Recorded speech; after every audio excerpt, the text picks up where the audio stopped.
Hey everyone, and welcome back. Today we're diving into something that can really make a difference in your training.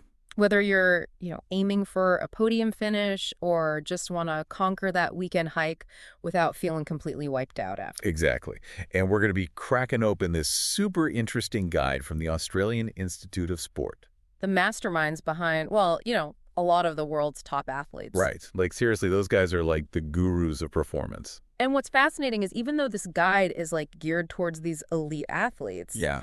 the insights are surprisingly relatable for like all of us, even if our idea of a tough workout is taking the stairs instead of the elevator. Okay, I feel seen. I definitely feel seen. Oh, So it's all about making those comebacks smoother and just more effective. it all starts with this idea of unloading. Okay, unloading. Now hold on a second. 'Cause when I hear unloading, I'm thinking, collapsing on the couch with like a giant bag of chips. Right. I mean, hey, a little indulgence never hurt.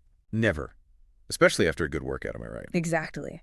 But think of unloading in this context as like strategic rest. It's about intentionally dialing back your training load. And by that, we mean the overall stress your body's dealing with from exercise. Okay. And get this, it's not just about avoiding burnout. It's about actually boosting your performance in the long run. Wait, hold up. Taking a break can actually make me better. Explain that one to me. Right. It sounds a little counterintuitive at first, like how can doing less lead to doing more? Hmm? But the guide cites all this research showing that planned periods of unloading are like hitting the reset button, both for your body and your mind. And it gives your muscles, your everything, time to repair, rebuild, and come back even stronger. So it's not just about like, plopping on the couch and binge watching TV shows. Well, Though I do enjoy a good binge. who doesn't? Well, But it's more about being intentional with your rest. okay, that makes sense for the whole, physical side of things. Mm-hmm. But what about like the mental aspect of it? Because our minds need a break too, right? 100%. I mean, think about it. When you're constantly pushing towards a goal, whether it's running a marathon or just getting back in shape after a break, your mind is kind of like, running on a hamster wheel. And it needs a chance to chill out too. This guide actually argues that strategic unloading, this intentional rest, can be a really powerful tool for maintaining your motivation and focus in the long run. It helps prevent burnout. Oh, burnout. Yeah. Tell me about it. I remember this one time I decided, okay, I'm going to train for a marathon. I basically became like a running monk for months, obsessed with mileage, ignoring everything else in my life. Oh, I can already guess how this ends. Yeah, let's just say my body was not happy with me. Like full-on revolt after the race. If only I had known about this whole unloading thing back then. Who knows? I might have actually enjoyed the experience. You're definitely not alone. The guide talks about how ignoring this whole concept of unloading, of adequate rest, it can actually increase your risk of not just burnout, but also injury. And that's where understanding your own personal training response really comes in. Okay, so how do I figure that out? Is there like a magic formula or something? It's not quite as simple as, just plugging some numbers into an equation, although those numbers do definitely come into play. All right. It's more about understanding you and all these different factors that can influence how you recover. Okay, so like what kinds of factors are we talking about here? Well, for instance, someone who's been consistently training for years is going to have very different needs than someone who's just starting out. Right, that makes sense.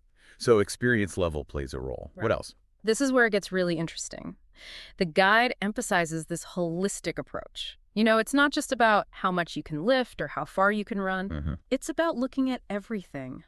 Your training history, any past injuries, even your current mental state. It's really all about listening to your body and understanding what it needs. It's about understanding that we're all coming to the table with different stories. Right, different bodies, different histories. Okay, so let's say, for example, I'm dealing with a nagging knee injury from like way back in my glory days. We've all got them, those war wounds. Oh yeah, this knee can tell some stories. But anyway, so my unloading period, would that look different than if I was just, coming off a few weeks of really intense training, but no, like actual injuries to speak of? Exactly. It's like you're already starting with a bit of a handicap. Okay, that makes sense. And what about stress? Like if life's already throwing curveballs left and right, does that factor in? Absolutely. If you're already running on fumes mentally and emotionally, your body's going to need a different kind of TLC than someone who's feeling relatively zen. So it's not just about my physical state. Yeah. My mental game matters too. 100%. Now, I know what you're thinking. This all sounds very, individualized and nuanced. And while the guide does delve into some pretty high-tech tools used by pros, like blood tests and even, get this, sleep monitoring that tracks every single minute. Wow, okay, so next level stuff. Right. But the good news is we can all benefit from some self-monitoring, even without the fancy gadgets and lab coats. Okay, so what does that look like for those of us who, aren't exactly training for the Olympics? It can be as simple as just tuning in and being mindful. Like, how's your sleep? Are you waking up feeling refreshed or dragging yourself out of bed? What about your energy levels? Are you riding that post-workout high or feeling totally zapped? And then even just your mood. Are you generally feeling upbeat and motivated, or more like, ready to snap at anyone who comes within a 5-foot radius? So basically, if I'm slamming coffee and glaring at people, it might be time to back off on the burpees. You got it. Those internal cues are crucial. Now, let's switch gears for a second because there's this other interesting point in the guide that might surprise you. It argues that just maintaining a certain activity level during your unloading period might not be enough, especially when it comes to getting back into the swing of things with your specific sport. Wait, really? I always thought, any activity is better than none, right? Yeah. Like, even if I can't make it to the gym, at least I'm walking around the park. I'm still moving, aren't I? You are, and that's awesome. But they use this really interesting example to kind of illustrate why that approach can be a little misleading. Imagine a competitive swimmer, right? Decided to take some time off, enjoy the off season, but they're staying active, they're hitting the gym, they're cycling like crazy, feeling great about maintaining their fitness. Yeah, it's not like they're doing everything right. Right, so they finally dive back into the pool, expecting to just pick up where they left off, and bam, they hit a wall. Ouch. So all that cycling, all that effort, it didn't translate to being, swim ready. Not necessarily. And here's why. Different activities stress different systems in the body, right? Cycling, it's mainly those leg muscles that are getting a workout, but swimming, you're engaging your upper body, your core, your back. A whole different set of muscles are being called upon. Right. Use muscles in swimming. I didn't even know I had until they started screaming at me. Exactly. The guide calls this specificity. Basically, it means that the training you're doing, it should be relevant to what your sport actually demands, especially when you're coming back from a break. So even if I'm keeping up my fitness in some general way, I might still be neglecting the specific things that my sport needs me to be able to do. Like, jogging on the treadmill isn't going to magically prepare me for, say, a soccer match with all his sprints and cuts and, constantly changing direction. Right? Exactly. The guide even goes as far as to say that this mismatch between general fitness and being truly sport-specific ready, it's actually a really common culprit behind injuries when people are returning from a break. Interesting. So are you saying we should, completely avoid any activity that isn't directly related to our sport during those unloading periods? No, not necessarily. It's more about, like you said earlier, balance and being strategic. Cross-training is still a really valuable part of any overall training plan, especially during those unloading phases. Okay. It can help you maintain that base level of fitness, work different muscle groups, and let's be real, sometimes it just helps to mix things up so you don't get bored. It's true. Variety is the spice of life. Exactly. But the key here is to gradually reintroduce those sport-specific movements and intensities as you transition back into, full training mode. So our swimmer from before, they could maybe incorporate some light strength training that mimics those swimming movements. Yeah. Or maybe even just spend some time in the water, even if it's not full-on laps, just to get that feel for it again. Exactly. Now you're getting it. It's all about listening to your body, understanding the demands of your sport, and just being smart about your training, even and actually especially during those periods of rest and recovery. Speaking of listening to your body, that seems to be a big theme in this guide, wouldn't you say? It's a huge theme, especially when it comes to that reloading phase, that coming back after a break. There's no one-size-fits-all plan. And I think that's really empowering. Oh, absolutely. Because we're all different. It's not like those generic training plans you see online where it's just like, do this, then this, then this, and you'll be ripped in 6 weeks. Right. Those can be a decent starting point, but this guide really emphasizes the need for personalization. Okay. And they break it down into these two main areas, your internal load and your external load. Okay, so two sides of the same coin. Explain it to me. So think of external load as all the measurable stuff. How many miles you ran, how much weight you lifted, your speed, your sets and reps. All that stuff you can track with your fancy fitness tracker or just jot down in a notebook. Internal load, on the other hand, that's how your body is actually feeling in response to all that external stuff. It's the more subjective stuff. How hard did the workout feel? How much muscle soreness are you dealing with? Are you exhausted? Are you energized? Even your mood plays a role. Okay, I'm with you. So external load is like the what of my training, and internal load is the how my body feels about it. Exactly, you nailed it. And the guide stresses that both are super important for understanding your own unique training response. So even if my watch is telling me that I just crushed that workout, but I'm Yeah. over here feeling like I got run over by a truck, that's a sign to maybe, adjust my plan a bit. Exactly. Don't ignore those signals. Now, the guide does mention some pretty advanced techniques that, pro teams use, stuff like heart rate variability and blood markers, and even these questionnaires about sleep and mood. Okay, so probably not stuff the average person can just DIY at home. Yeah, those usually require some special equipment and experts to interpret the data.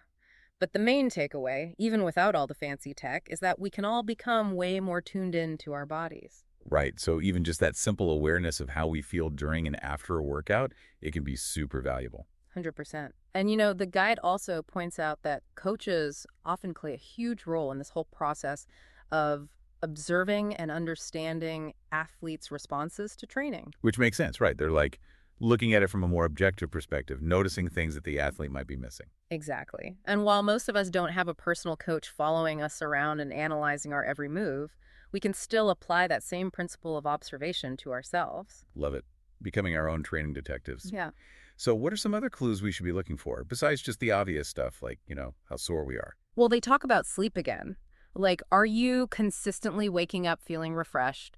Or are you hitting that snooze button 5 times? What about your appetite? Are you hungry after workouts? Are you feeling kind of nauseous? And then just in general, how quickly are you bouncing back? It's like putting together a puzzle, isn't it? Yeah.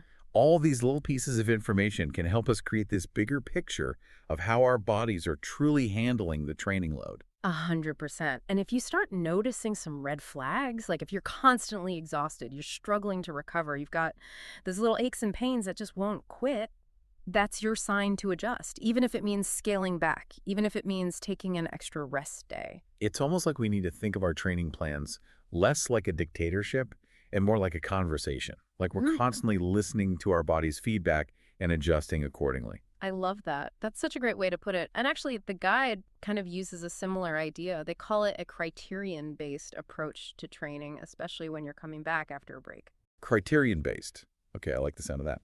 So it's not about just blindly following a schedule, no matter what.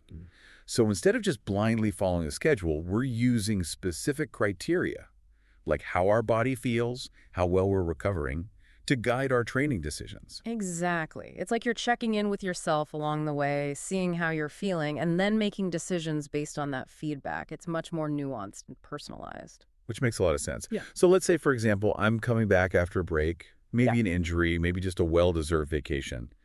How do I ease back in without, overdoing it? What does this whole criterion-based thing look like in action? Well, the guide emphasizes this idea of gradual progression. So instead of jumping right back into the same volume and intensity that you're doing before your break, you start a little lower and gradually increase it as your body adapts. Okay, so kind of like dipping your toes back into the training waters instead of just diving head first. Exactly. You don't want to shock the system. Right. I've definitely learned that the hard way. And the key is to really pay attention to those internal cues we were talking about earlier.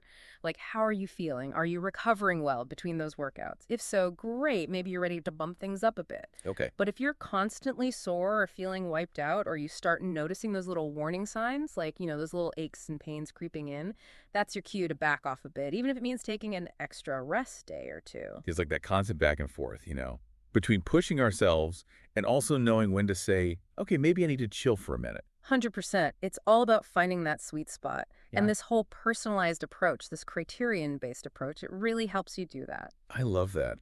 This has been seriously eye-opening. I feel like we've covered so much ground today. Hmm? From like the actual science behind why rest is so important to how we can all become more tuned in to our own bodies and what they need. And how we can use that information to train smarter, not just harder. Exactly. And I love how even though, we're talking about this guide that's designed for elite athletes, the truth is these principles, they apply to all of us. Whether we're, training for the Olympics or just trying to feel our best in our everyday lives. Absolutely. At the end of the day, we all have one body. And learning to listen to it is probably the single most important thing you can do for your training and just your overall well-being. Couldn't agree more. And on that note, I think we're going to wrap up this deep dive. Thank you so much for joining us today, everyone. And until next time, happy training.